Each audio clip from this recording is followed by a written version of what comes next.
Hey everybody, welcome in to the Live and Learn podcast. We're doing well on this Monday, July the 21st. It's been a minute, taking a little break here in the summer. Weather's been fantastic, but back tonight. Happy to be back with all of you to talk some sports. Typically, July, down period for sure with things happening and just overall in the sports world, but there's some things going on, some things to discuss for sure around the sports world. Looking at baseball that's heated up lately. We got the trade deadline in Major League Baseball next week, July the 31st. That's a week from Thursday, the trade deadline. We got UFC rocking and rolling, big weekend in combat sports this past weekend. So we will get into that in just a little bit. Also going to talk some NFL with training camps opening as of tomorrow, some contracts, some people that still don't have contracts going in. So lots to dive into there with the NFL starting. We have the Hall of Fame game is on July the 31st. So that's a little over a week away where somebody will be playing a preseason game. So lots to dive into, also some hockey stories, so we'll get into that throughout the next little bit. Over the next couple weeks, we're doing 1 to 2 shows a week. As we get closer to NFL, college football season, we will ramp it up from there. Division previews, things of that sort, looking at gambling angles. NFL season, college football season is the best season, if you ask me. It's the best time in sports. You mix that with hockey starting, and you got the U.S. Open that'll be in there. So lots of fun stuff to discuss. So looking forward to that over the next couple months. But you could argue the biggest story in sports right now, at least one of them, most surprising story to be talking about in July, certainly, is that the Toronto Blue Jays are first place in the American League East. The Toronto Blue Jays have won 10 straight home games, which ties a franchise record. The Toronto Blue Jays are 2 games back of the Detroit Tigers, who became the first team last night to 60 wins in baseball. A season that started so mundane, so terribly. And now the Blue Jays are rolling. They just swept the San Francisco Giants in quick order. And they look like a great team. And that's while Vladimir Guerrero Jr. and Bo Bichette are having mediocre seasons. Vladdy's got 13 home runs. 13 home runs. No power in that bat whatsoever. And yet it doesn't matter. Addison Barger, Ernie Clement, Alejandro Kirk, George Springer, solid pitching depth. And they're in first place. Above the Yankees, above the Red Sox, above the Rays. And it doesn't look like they're slowing down. They swept the Yankees at Rogers Center just a few weeks ago. They now begin a 3-game set with the Yankees tonight in Toronto. Another big series where if you dominate it, you have a huge lead. And you could cruise to a division title, cruise to a bye in the wild card if you really start to put it together by outdueling the Astros and potentially outdueling the Detroit Tigers. Now, the Yankees aren't going to go away easy, but they're without their best pitcher, Max Fried. And without Max Fried, that pitching staff is very thin. They don't have great depth. They don't have a lot of great guys that you look at and go, I want him on my team. it's thin. Relying on Warren and Carlos Rodon to give you big innings. Anthony Volpe giving them nothing at the plate. Stanton having a slow return to the lineup. Judge is great, but he's one guy. Jazz Chisholm, never know what you're going to get from him. Top to bottom, the Yankees are a better team than the Blue Jays. That doesn't mean they're going to finish in first place. Because I think the Blue Jays are getting the depth. They're back end of their bullpen with Rodriguez and Jeff Hoffman and Mason Flaherty and Brendan Little are delivering for the Jays. Better bullpen than the Yankees. And sure, the Yankees got to the World Series last year and lost to the Dodgers, and you can look around baseball and go, there's a lot of good teams struggling right now. The Astros have lost 5 of their last 6. The Tigers have lost 6 of their last 7. The Dodgers got swept twice by the Milwaukee Brewers in the last 2 weeks, home and away, and have lost 6 overall. So there's tons of teams struggling. But it's also just watching every day and seeing what you're getting.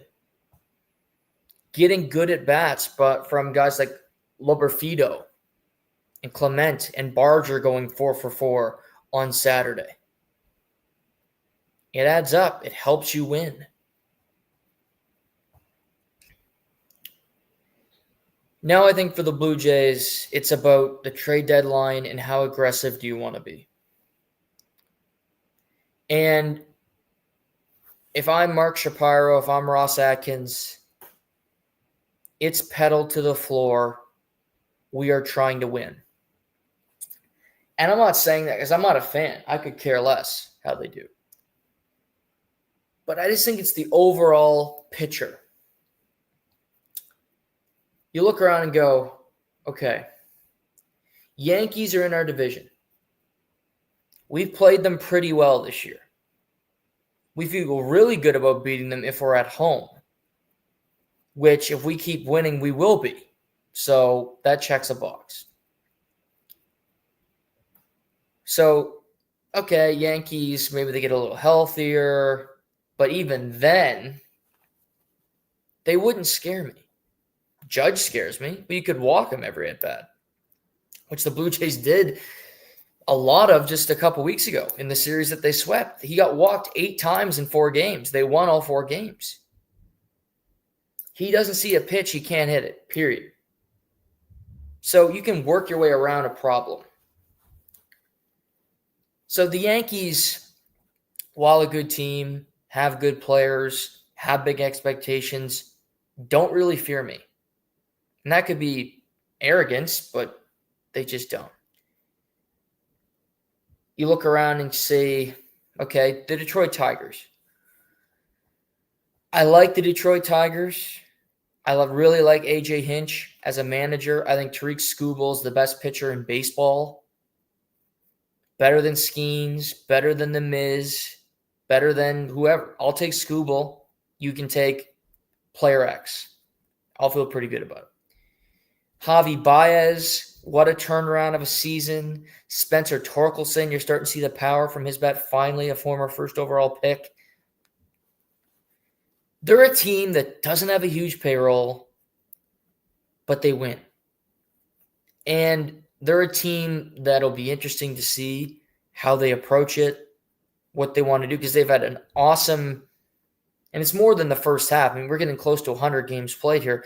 They've had a really extremely productive 90 to 100 games thus far. And yes, they went through a skid. They lost a series to Texas, but every team goes through skids, and I think they will come out of it. By the way, Tigers versus Pirates tonight. Paul Skeens on the mound. And while the Tigers were a playoff team last year, and they beat the Astros, pulled off that upset, Skubal, Horse, I'm not going to say we're not going to go all in because the Tigers are around. Tigers are good. They have the best pitcher. But, they're going to be relying on Jack Flaherty every third or fourth day to pitch right now.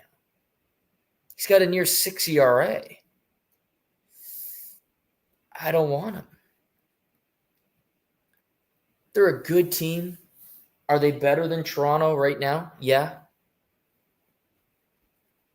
But they don't fear me. I'm not saying we're not going to go all in because of the Tigers.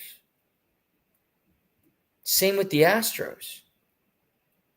Astros are really good. However, they don't have Yordan Alvarez. They don't have several pitchers. Thank God for Hunter Brown. He's pitching like a Cy Young winner. But they're injured galore. Jeremy Pena, who's had a great season, is going to miss probably the next month. And I just go, okay, they're going to win their division, likely.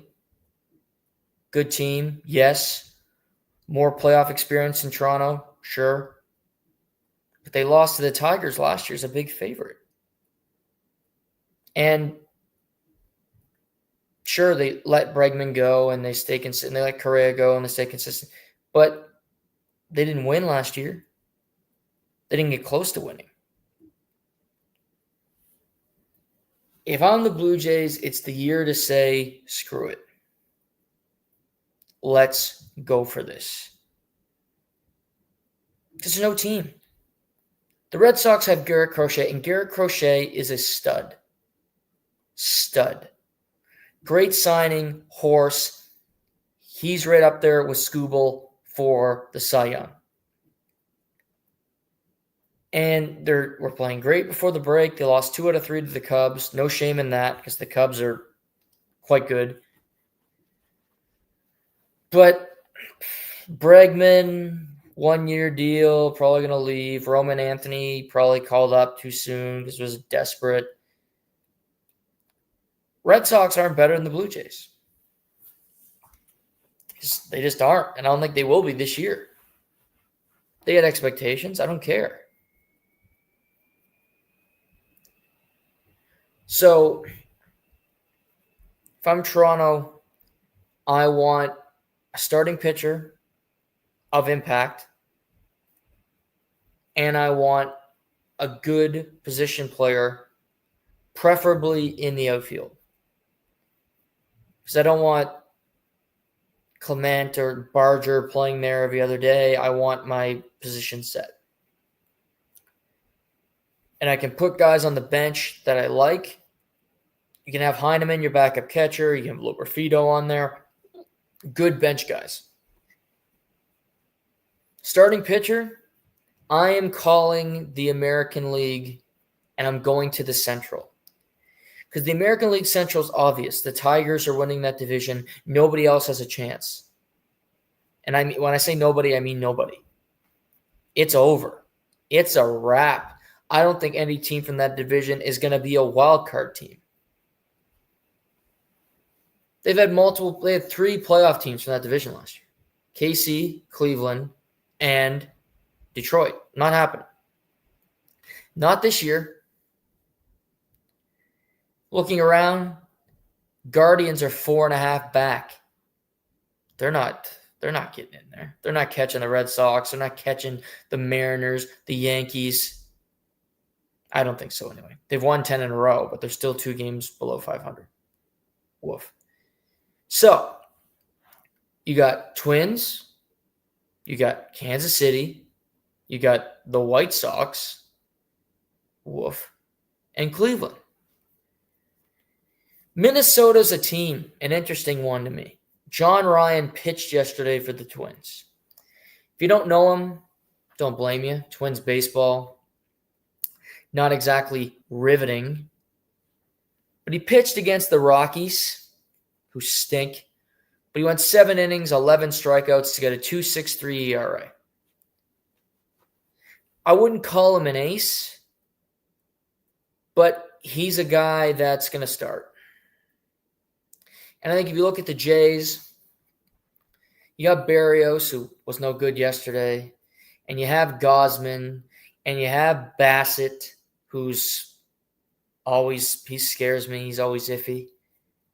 You got Eric Lauer, who's been better than anybody could have possibly imagined. I want another guy. John Ryan is pitching in the playoffs if you trade for him, period. I would pitch him before Berrios. I'd pitch him. He might become their best pitcher. And that might be hyperbole. It might not, though. Because Scherzer, I'd love to have Scherzer out of the bullpen that can pitch 4 innings if you need him to. It's not really a starter anymore at this age in a playoff scenario. But John Ryan, if you trade for him, might pitch game 1. He's good enough to do that. It's going to cost you assets, but like I just said, who cares? Twins, Blue Jays have a relationship. Jose Berrios came from Minnesota for Austin Martin in that trade. So come up with a deal, send him to Toronto so that another smart team doesn't trade for him, like the Dodgers might, because they have so many injuries at pitcher and they need pitching. So he'd be my first choice if I'm the brass. If you can't get him, I don't leave the division. I'm calling Kansas City. The Royals, disappointing season. Really disappointing season. After playoffs last year, and they're so great, it's been no good, really. Michael Wacha, Seth Lugo, even Michael Lorenzen, decent pitchers. Seth Lugo is going to give you 6 innings. Solid.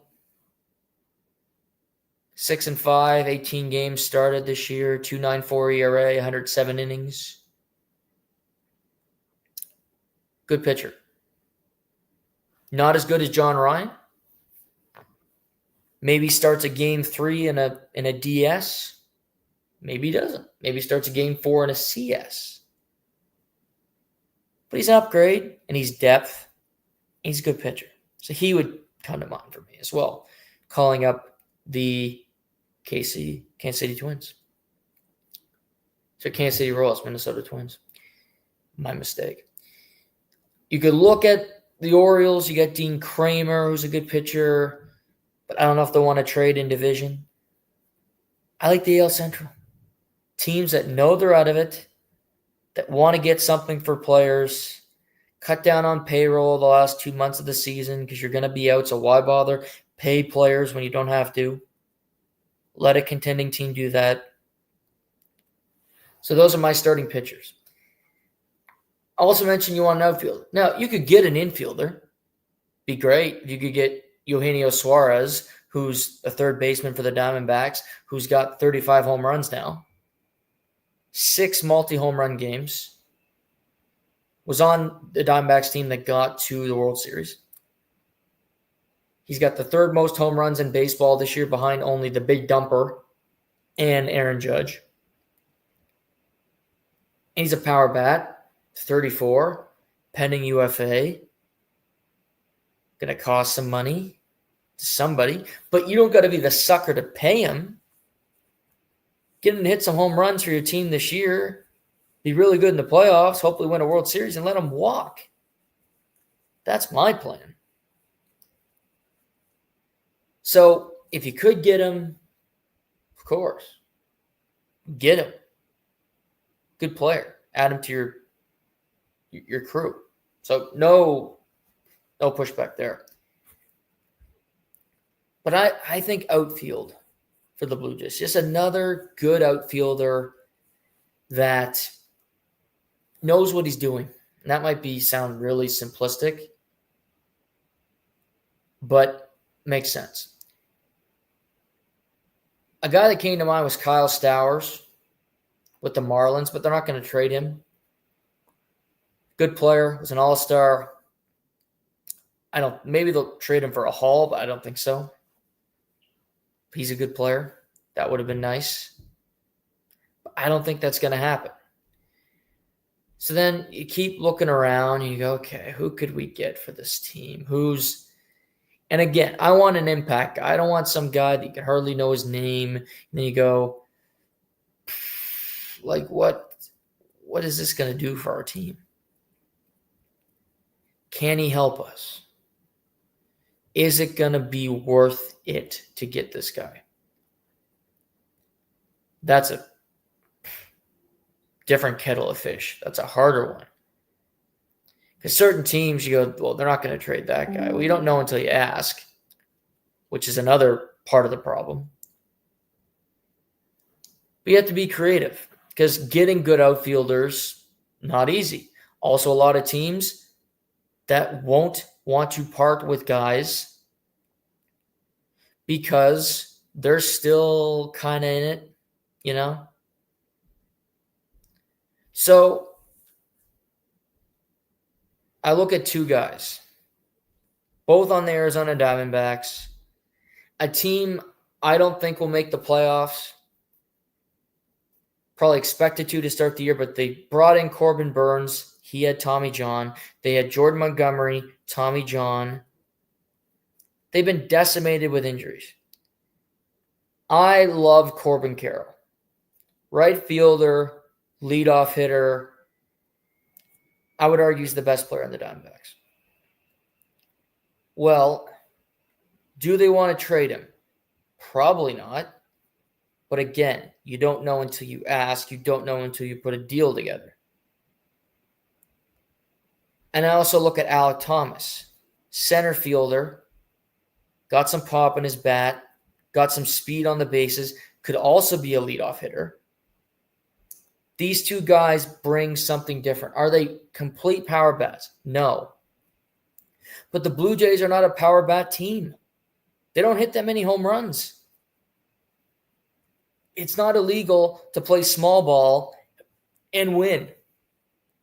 They could do it. Let the Yankees try to hit home runs, strike out 100 times, and lose to you. They do it often. So those are two names that I think are impact players that could come in.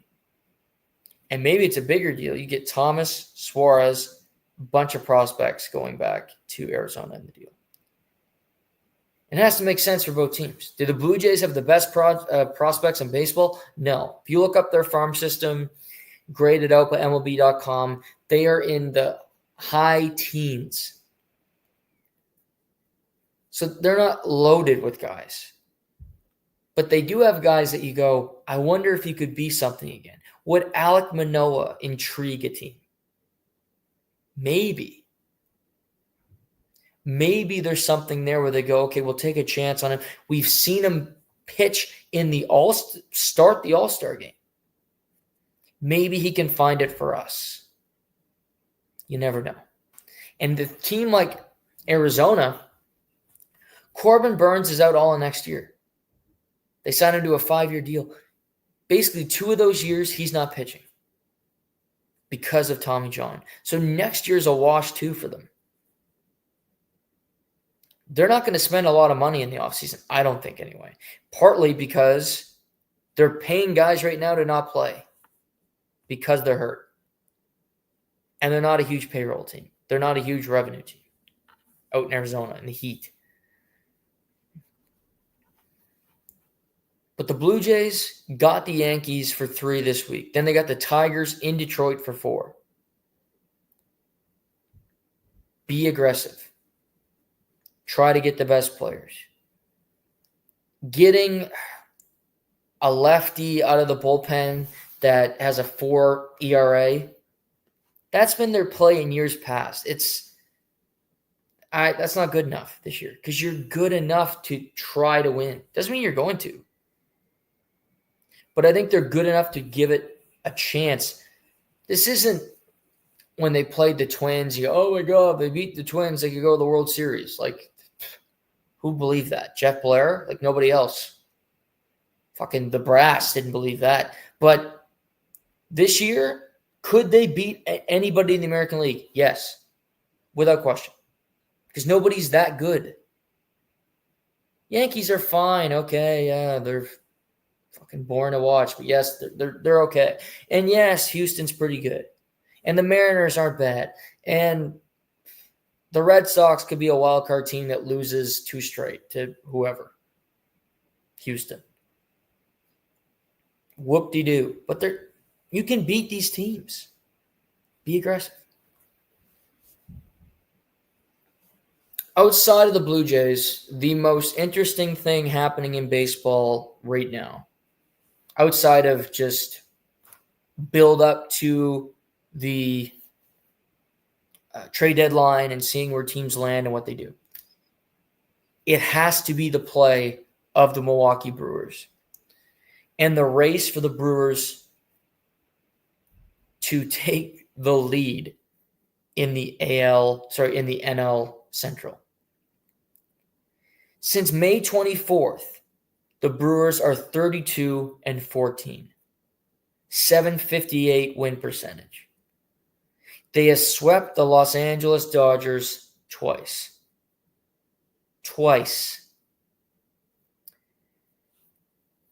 They took 3 of 4 from the Astros a couple weeks ago. They swept the Cardinals, a team in their own division. They are a wagon. And their manager said this after their win yesterday in Chavez Ravine. We're a group where nobody could name 7 of our players. We're just a bunch of average Joes, and I'm really proud that we find ways to win. They now have the best record in the National League, alongside their rivals, the Cubs. By the way, their manager is correct. You know Christian Yelich? Yelich, former MVP, left fielder, had back surgery, not as good as he once was, but who is. Shout out Toby Keith, rest in power. And who else? You might know Bryce Perkins. Know him? Probably not. You might know Jose Quintana because he pitched on the Mets and the Cubs. He's been everywhere. You know The Miz because he pitched in the All-Star game and nobody wanted him to, but he can throw 102 and he's got incredible stuff. You know The Miz. You might go, I know their manager. It's Craig Counsell. No. Craig Counsell's now the manager of the Cubs. He left them last year for more money to go to Chicago. This rivalry is fascinating because the Cubs are uber popular. They are a brand that kind of supersedes sports.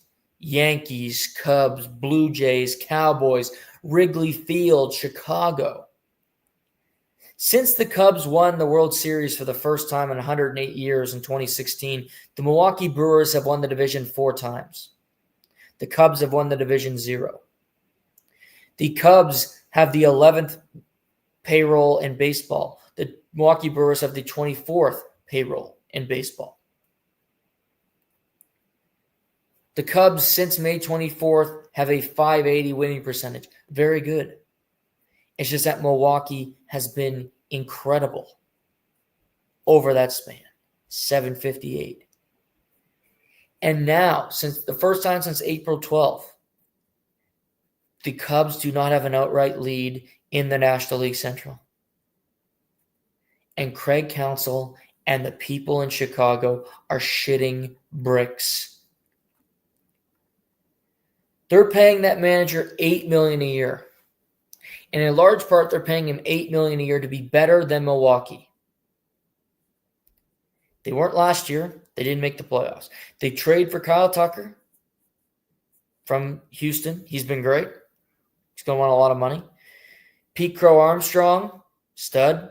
Seiya Suzuki, snub from the All-Star game, 27 jacks. Pretty good player. They got a good team. Imanga pitched a gem on Saturday. I watched some of that Saturday night. Him pitching against the Red Sox. I still think the Cubs are going to win the division. I do, because they just have more top-end talent. Like their pitching's better overall, and but the Brewers, incredible. The Brewers suck in the playoffs too every year, regardless of who's managing, who's playing, they lose in kind of embarrassing fashion. But you sweep the Dodgers twice in a month? You got my attention. 59-40. The Milwaukee Brewers. Churio, Turang, Yelich, William Contreras, Rhys Hoskins, Andrew Vaughn. These guys aren't big-name players. The Miz, Freddie Peralta, who's had a really good year. Priester, who's had a good year. Quintana, who's had a good year. Taylor McGill, who's had a good year. But it's a bunch of guys that you couldn't pick out in a lineup. That this seems to be the metric now nobody would have on their fantasy team. Like that fucking matters. And yet, they keep winning. And they beat good teams. Oh, we got this team. Yeah. Dodgers, Nationals. Okay, Nationals stink. Swept the Dodgers. Marlins, good team. Mets, Rockies, Pirates. Okay, they need to start to play some crap. But they play 8 more times against the Cubs this year. That could decide it. Who wins the division? Who's aggressive at the deadline?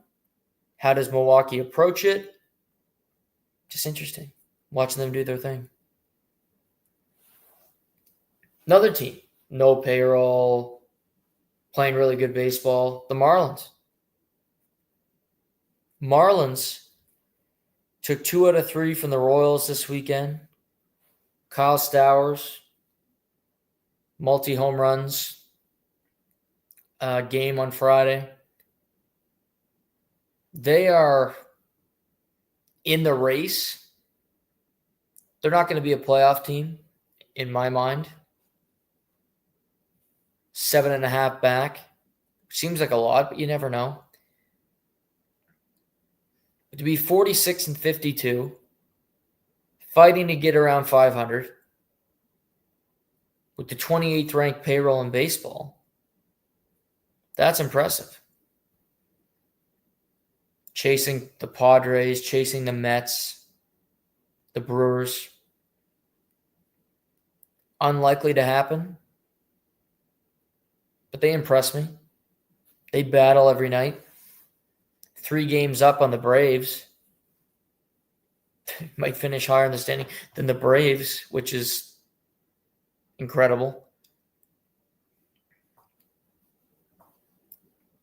But for baseball, it's these teams, you got like a week and a half until the trade deadline. Don't screw it up. If you're winning, keep doing what you're doing. If you're losing, Dodgers, struggling. They're saying, okay, well, if we get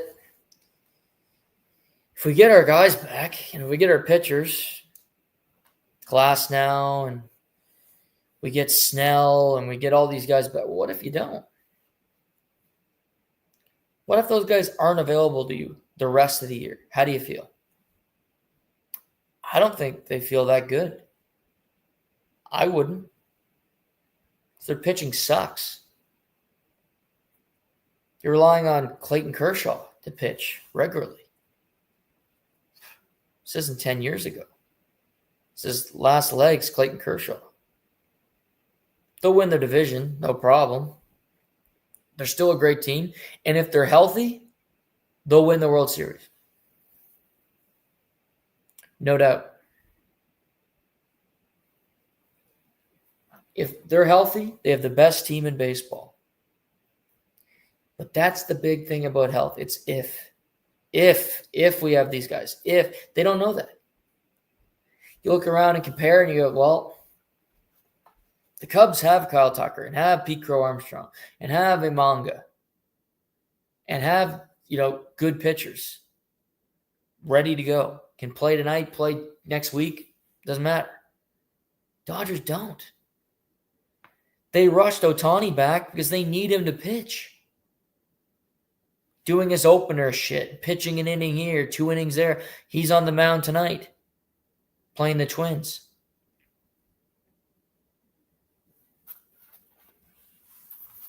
It's a season that, yes, the Dodgers remain the best team on paper and when they're healthy. But when health is not a guarantee, the door's open.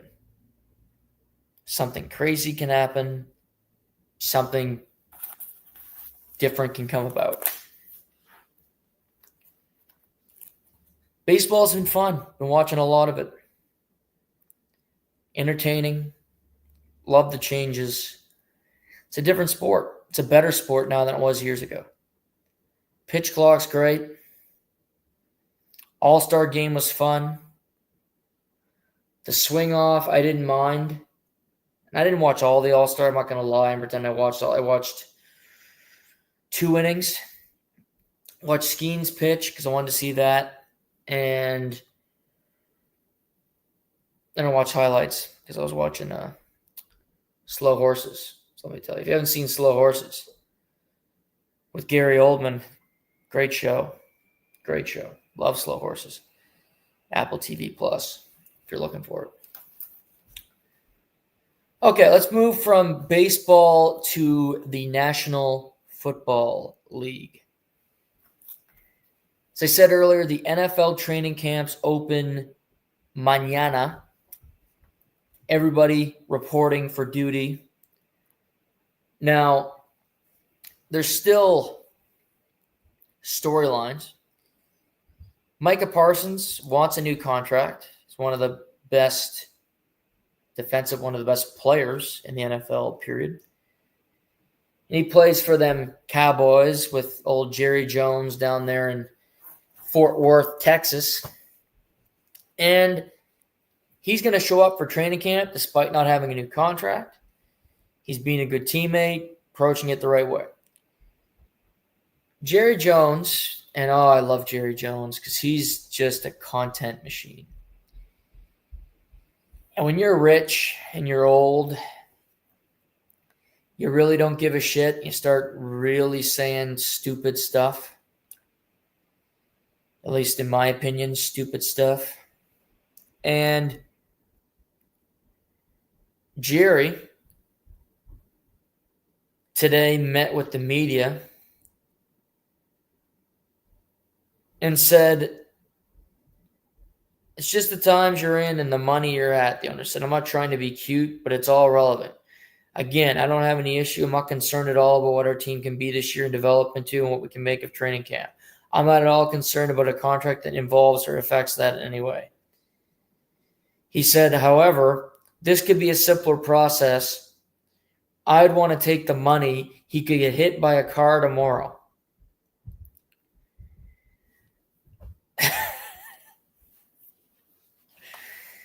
Oh, that's good stuff,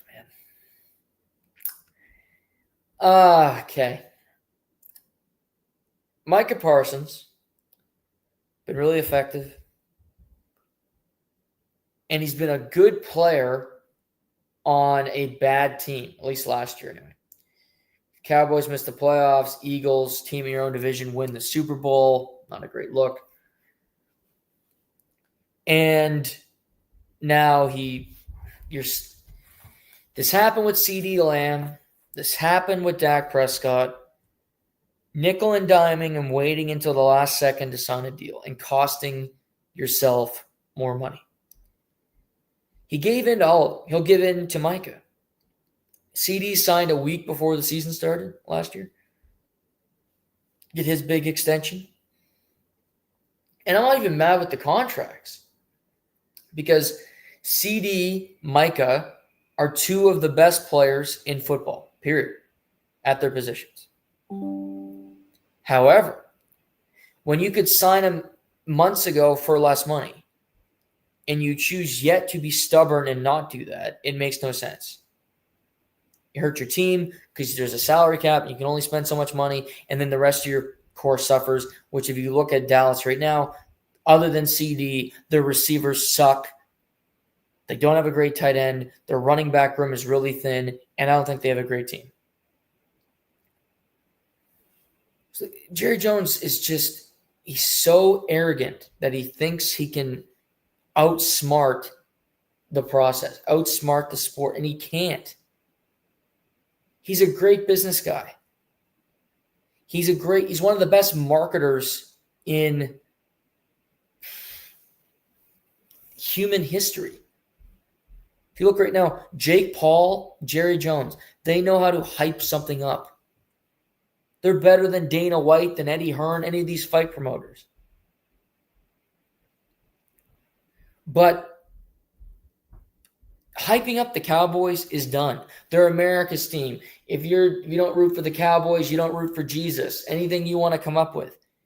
But, okay, you got the people. But your team sucks. And you're never competitive. And I said this last year, and I'll stick to it until I'm wrong. The Dallas Cowboys, and your fans out there, I'm sorry. I know there's a lot of you. Your team's not going to win a Super Bowl until Jerry Jones is in the ground.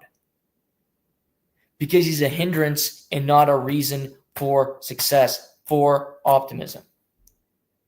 He's a roadblock to success. You're going nowhere with him. Nowhere with him.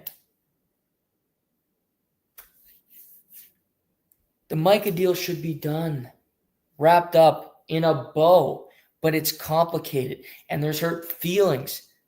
And you have Micah Parsons liking J.J. Watt's photos on Twitter. I'm going to go find that right now. J.J. Watt posted today.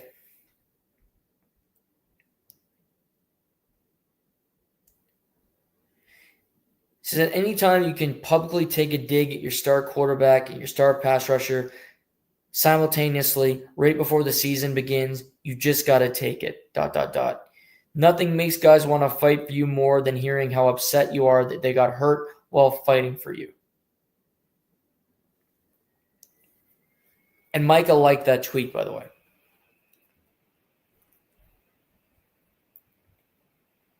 This is all partly happening because last week the Pittsburgh Steelers re-signed TJ Watt to a 3-year, $123 million extension with $108 million guaranteed, making him the highest paid non-quarterback in league history.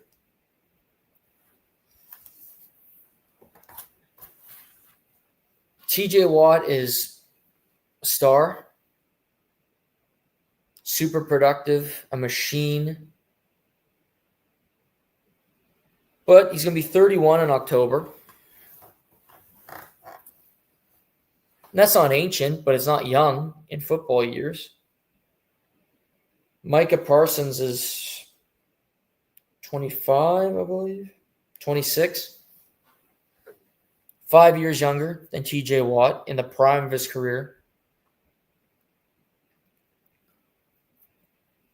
I think Micah Parsons is going to sign a contract worth more money than TJ Watt. And for at least 1 or 2 more years on that deal as well. 3 years, 120. It'll be 4 or 5 year deal for Micah Parsons. With more money guaranteed. So you see TJ, who's been more productive than Micah. And I think still TJ Watt's a better player. TJ Watt's had some injury issues. And the Steelers have had an offseason of going all in, if you will, with Aaron and with trading for DK Metcalf and trading for Jonnu Smith and Jalen Ramsey and now giving TJ Watt a big extension. So Interesting, to say the least. But this situation will be resolved. Micah Parsons will make more money than TJ Watt. He'll make more money than any pass rusher, any defensive player in football. But Jerry Jones is going about this in a stupid way, which is not surprising. And with starting training camp, I don't know with this team, the Cowboys. Other training camp stories, Trey Hendrickson, Cincinnati. Sounds like Trey Hendrickson's going to go to training camp. Starts tomorrow. Sounds like he's going to go, but you never know. He said right after the year, I want a new contract. Led the NFL in sacks last year. Was a rare shining light on a Cincinnati defense that was putrid. And the biggest reason why they didn't make the playoffs after Joe Burrow's near MVP season. Just putrid. So that was in February. We're now getting to late July. Trey Hendrickson, no new contract. Did not go to voluntary OTAs, did not go to minicamp. Team frustrated with him. Now, they don't have to give him a new contract because he has a contract. But he's like TJ Watt. He's 30 years old. He had a hell of a season. And he wants a new one. And said, I won't play without a new one. Mike Brown, the owner of the Bengals, cheap Mike Brown, said this today. It's been a long negotiation. Trey Hendrickson is a fine player. He's a good guy. We want him here. Dealing with him is sometimes not so easy, and that's all right. He's got the right to argue his case. We'll try to make sense of it from our perspective. We'll see. I'm not persuaded that isn't going to get done. As far as I'm concerned, the sooner the better. He's got 1 year left on his deal. They looked into trading him, but teams were reluctant to pay him the money. He's been really productive, but his age, all those different factors, no real bites on a sign and trade. So Trey Hendrickson does not have a whole lot of leverage. Needs to play out this year. The Bengals paid Jamar Chase, paid T. Higgins, keeping both wide receivers in the offseason. If I'm him, I'll sit out training camp. He led the NFL in sacks. And I get it. If you hear it just on the merit, you have a contract, you live up to that contract. Okay. Yep. I get it. Same token, he's been great for a while. And you see guys around him, when they ask for a new contract, they get a new contract. That's just the way the sport works in the NFL. More guaranteed money added, whatever it might be. I would say this is going to get done. I can't say that confidently with Cincinnati because Cincinnati is cheap. Cincinnati has dealt with this before. Carson Palmer dealt with this. Jamar Chase went way longer than it should have over money. They're just a cheap organization. I don't think they want to give them that much more money. Not to mention Cincinnati is in the middle of a standoff with their first round pick this year. Defensive lineman, Texas A&M, Shamar Stewart. He's still not signed. He's the only first-round pick from the draft that has not gotten a contract yet. It's not over money necessarily, because all contracts he'd make close to $11 million on his rookie deal. It's about the language in the contract. So basically it says in the deal, if Shamar Stewart gets into trouble, legal trouble, anything like that, guarantees would be taken out of his contract and he would then lose money. And he doesn't want to sign that because he's had problems in the past with Texas A&M. And I don't know if he doesn't trust himself or he's had his agents are saying, no, we don't want to do that. So he's still unsigned. Rookies reported on Sunday. Didn't report. So Mike Brown also talked today.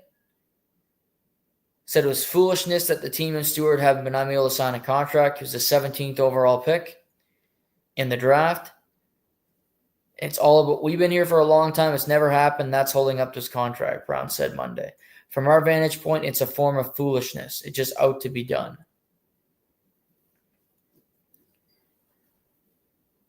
He doesn't want to sign it. He's threatened to go back to Texas A&M, which you can do now with NIL. You could be drafted and say, screw you, I'm going back to college. Now, Texas A&M head coach Mike Elko has said, we're not doing that. Not going to happen. But you never know. Crazier things have happened. Give him an NIL deal. He could be making more in college than he would at the pro football, have a really good year, and be drafted by a different team next April. Better situation. Maybe he gets drafted higher than 17. More money. I don't know. All kinds of different situations. The Jets gave Sauce Gardner, Garrett Wilson, their building blocks, 2 huge deals, re-signing them. So those deals are done. The NFL, oh, I love it. It's there's nothing like it. Starting soon, preseason games. I'll watch the hell out of that. Third string quarterbacks going after it. In the Hall of Fame game next Thursday, the 31st. I'm sure you were wondering who's playing in that game. I'll let you know, just because. Because, why not? Let's see here. Chargers Lions. Next Thursday from Canton, Ohio. Oh, love that. So we'll cover that next week. But always stuff happening in the NFL. Will we see contracts? When? Do guys practice during training camp until they get a contract done? All different things to spotlight, all different things to think about as we move forward. Saturday was one of the best combat sports days in a long time. Saturday morning, the PFL, the second brand of mixed martial arts, had the first show ever in Africa. Had it in Cape Town, where fun show, good card, good fights, massive upset in the 5th round. But that started the proceedings. That was prelims were at about 10 a.m.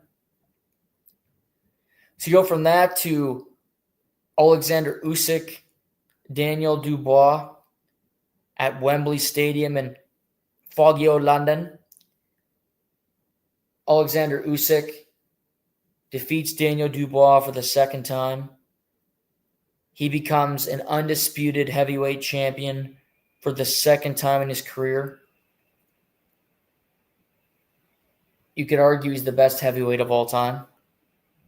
He's defeated Dubois twice. He defeated Tyson Fury twice. He defeated Anthony Joshua twice.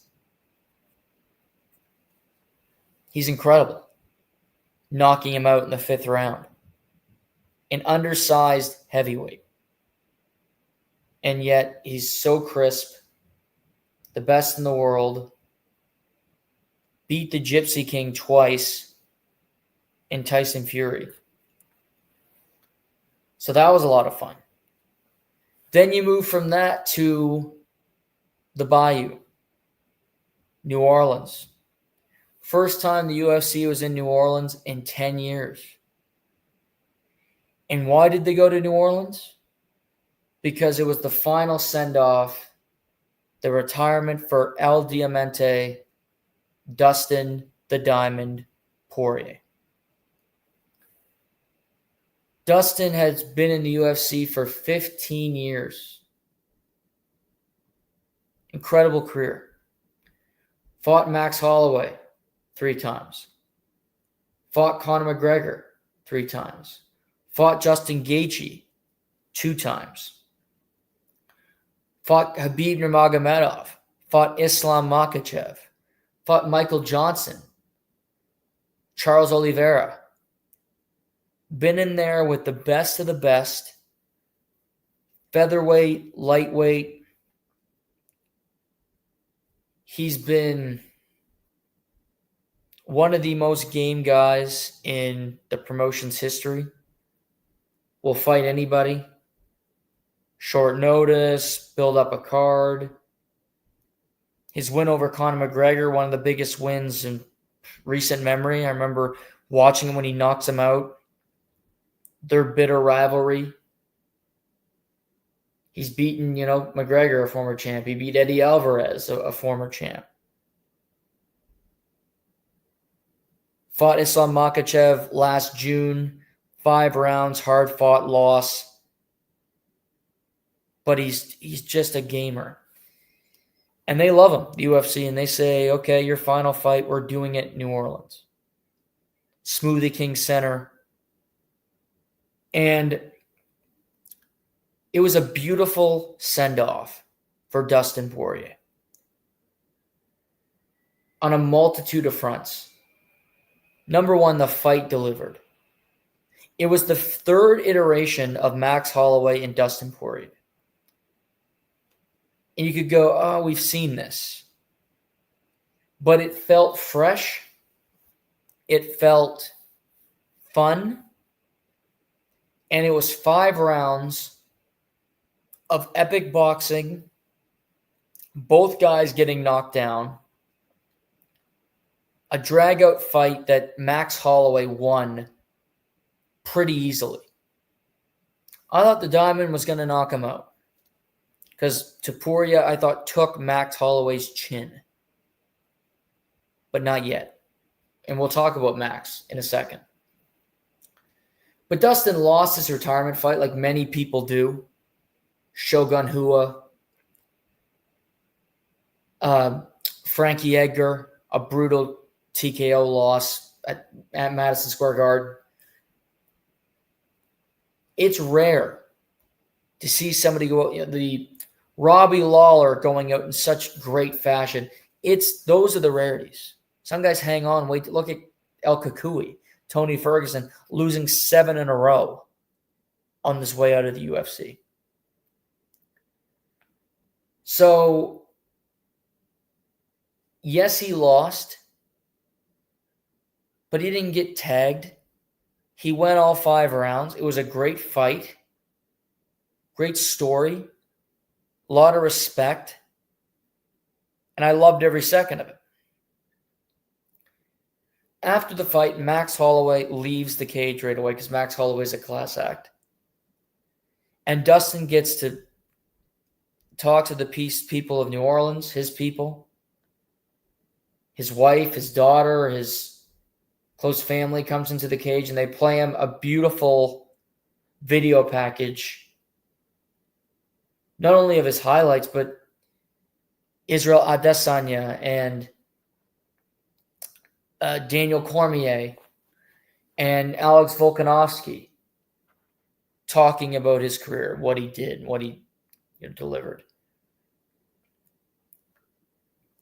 And he tears up and he takes the gloves off. I'll miss the Diamond because every fight he was in, you knew you were going to get a show. Didn't always win. Lost to Khabib. Lost to Islam. Lost to Conor McGregor. Lost to Max Holloway. Lost to Michael Johnson, a winner on the same card. Lost to Justin Gaethje. He was never an undisputed champion. But he gave it his all. And he went in there to fight. 30-10-1 over his career. And like I said, there's losses. Gaethje, Islam, Holloway, Charles, champion. Khabib, champion. Eddie Alvarez. Michael Johnson didn't become a champion, but journeyman, awesome. Conor McGregor, champion. Cub Swanson, not a champion, but a legend. Korean Zombie, champion. He fought the best of the best. Korean Zombie was also there because Korean Zombie lost his retirement fight to Max, just like Dustin.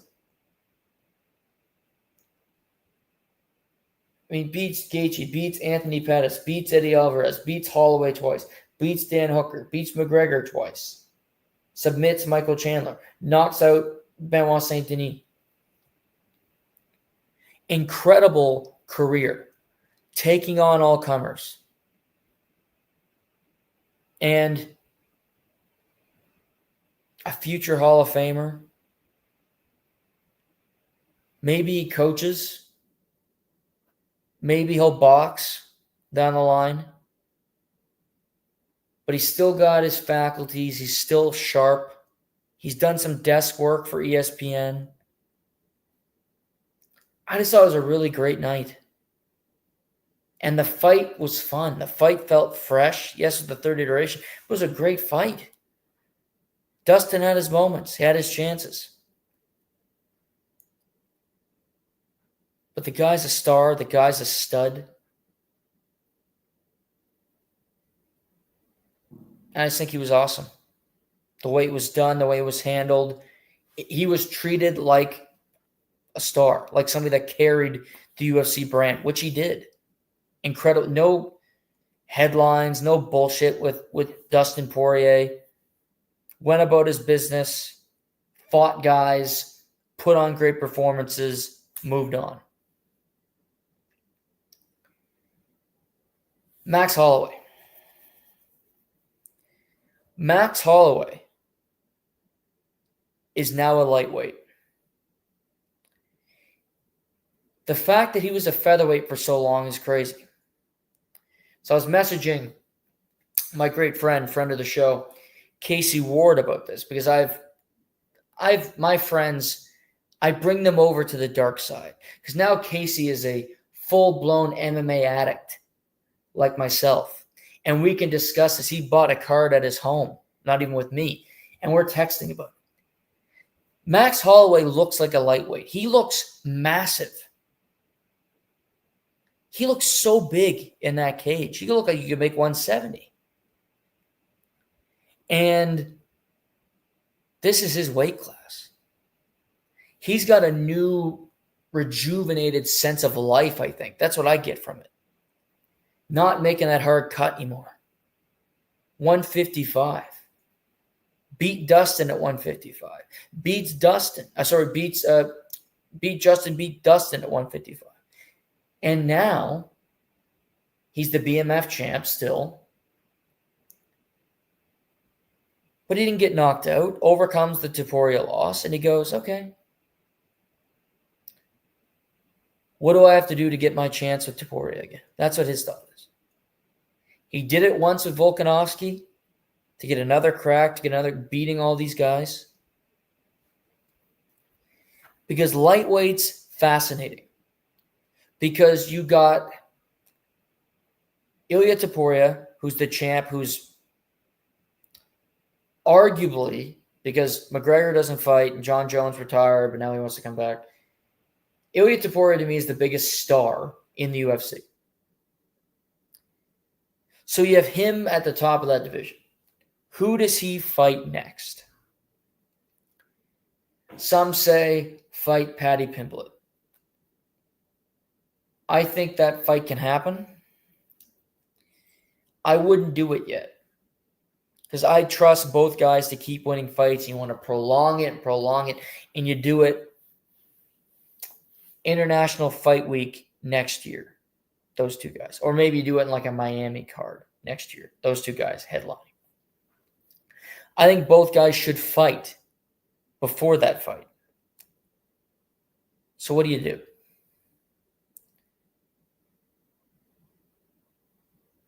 I like Paddy fighting Justin Gaethje because I think that sells well. You got Gaethje, a power puncher who won't be afraid, but Paddy's really good. And that sells. That's a 5-round co-main event. Whether it's Vegas in December, whether it's in New York in November, that's just an awesome fight that everybody's going to want to watch. People, and if Paddy wins it, he's the number one contender. Charles, he's got heat with Arman Tsarukyan, and Arman Tsarukyan deserves a title shot. Is it as sexy as the Paddy fight? No. But they don't like each other, and they talk about each other, and you can sell the fight. And it's just, there's real heat there. And Topuria is so confident, and you have Arman, who's a really good wrestler, where you go, okay, what do you got? Sure, you beat Volk, who doesn't really like to wrestle all that much, and you beat Holloway, who doesn't either. How about you beat me, a wrestler from Russia? Okay. I like that. I think it's a fun fight. You do it later this year, November, December. Maybe in Saudi in October. And then you got Max. So what do you do with Max? Well, a big fight. Two guys that have fought before that have said they want to fight again. You get Max Holloway, the BMF champ, fighting Charles do Bronx Oliveira. Two insanely popular fighters. Two insanely entertaining fighters. Holloway now at 155, fighting do Bronx coming off a knockout loss.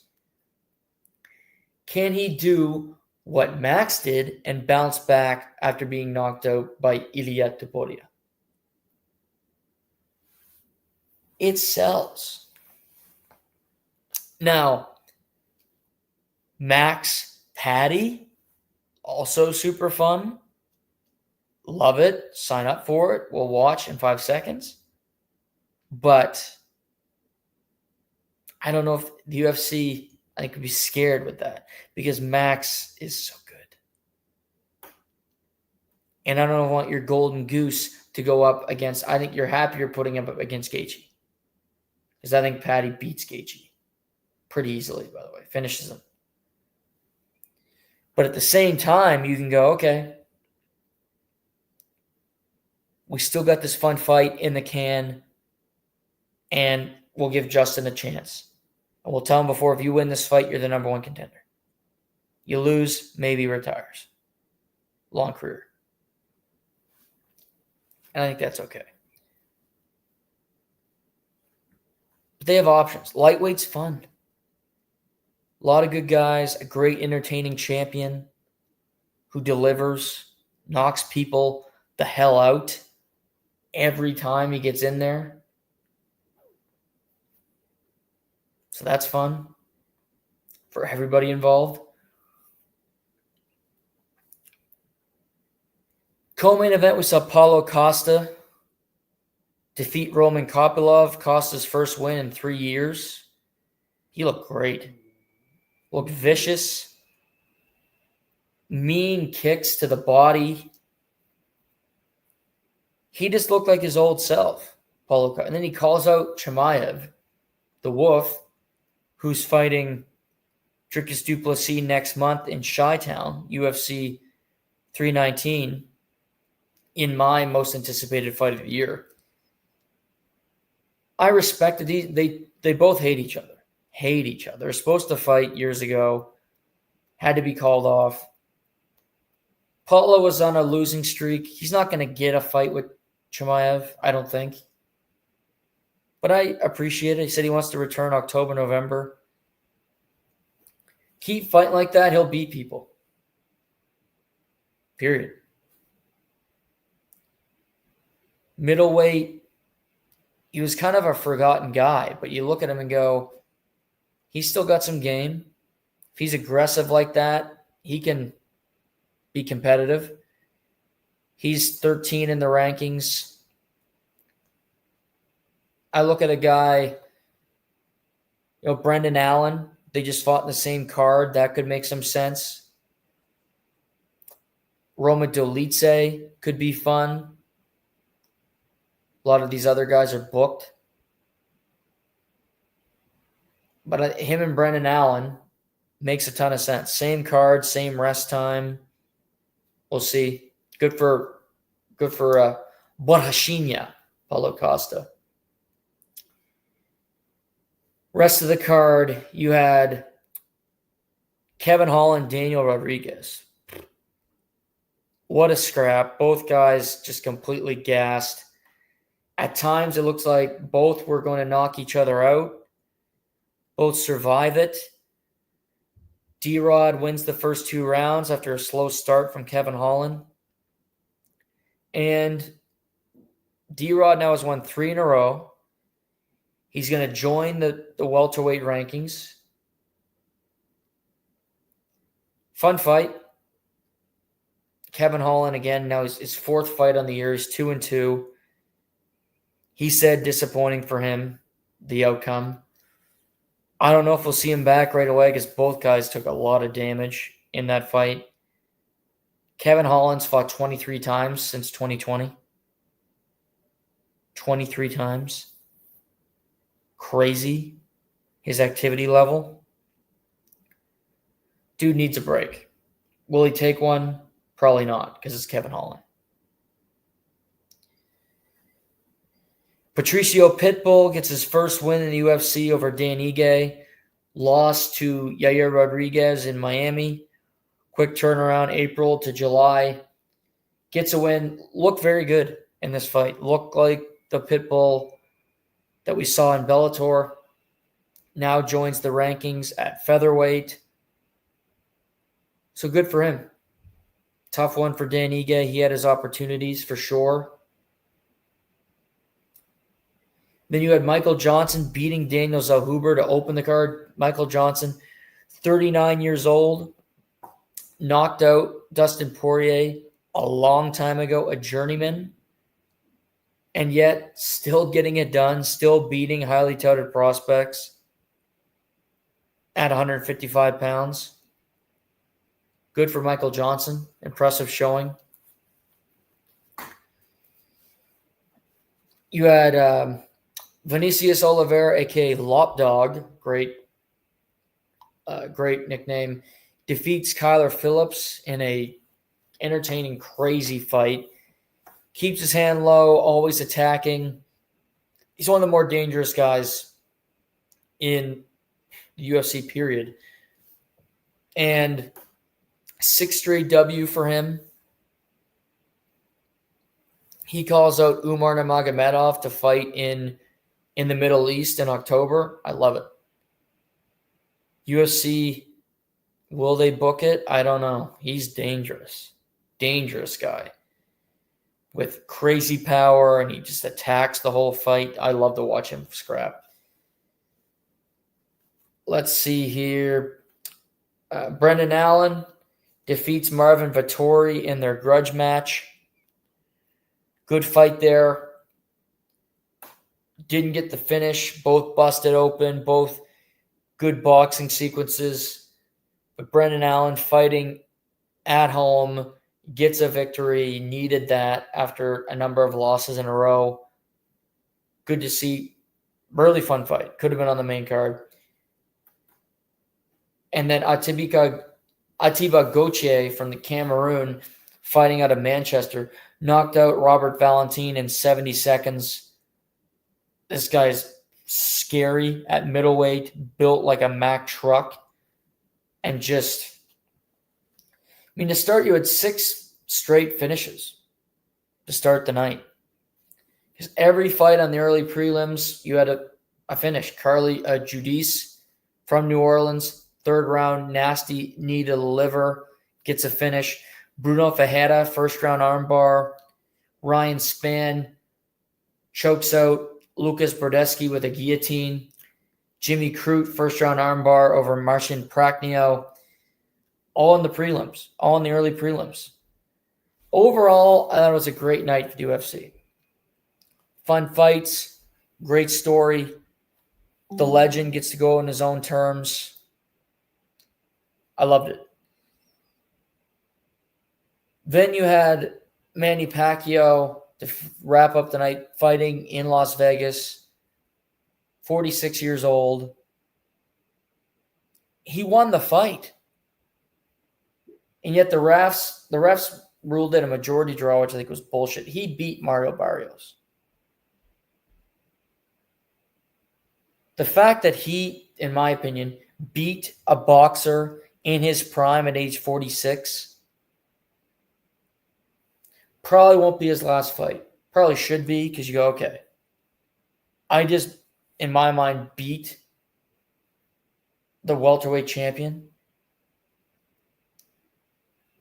Sounds like he wants to fight Floyd Mayweather in an actual fight, not an exhibition. I don't think Floyd's agreeing to that, maybe for a crazy amount of money. But good for Manny Pacquiao. What a legend. And again, I thought he won. I think the refs screwed him. Let's see. Anything else happening that I didn't get to? Oh, Scotty Scheffler won the Open Championship. It was anticlimactic because if you were watching on Saturday, which I was, you knew Scotty was winning. There was no scenario where anybody was coming back to beat him. Because he's the best golfer in the world, and when you have a 4-shot lead, you're not blowing that. So, is it boring? Kind of. Is he boring? Yes. But I also appreciate his greatness, how real he is, and just how good he is at the game of golf. He's so much better than everybody else. So much better. This year for him, wins his home course, the Byron Nelson, wins the Players, wins the PGA, wins the Open. 2 majors and the 5th major with the Players. And he's number 1 going into the FedEx Cup playoffs, which begins in 2 weeks. He's the best player in the world. He'll have those 3 weeks to play in the playoff, and then he'll have some time, a month, to gear up for the Ryder Cup, which is sounding more and more fun as it gets closer, the Ryder Cup. I think the European team's going to be pretty damn good. Some of these American guys are playing like shit right now. I'm looking at you, Colin Morikawa. Well, congrats to Scotty Scheffler. Harris English finished his 2nd. He's now in the Ryder Cup mix. So is Chris Goddard, who finished outright 3rd. He won the Scottish, then goes 3rd at the Open, made close to $3 million in 2 weeks. Not bad.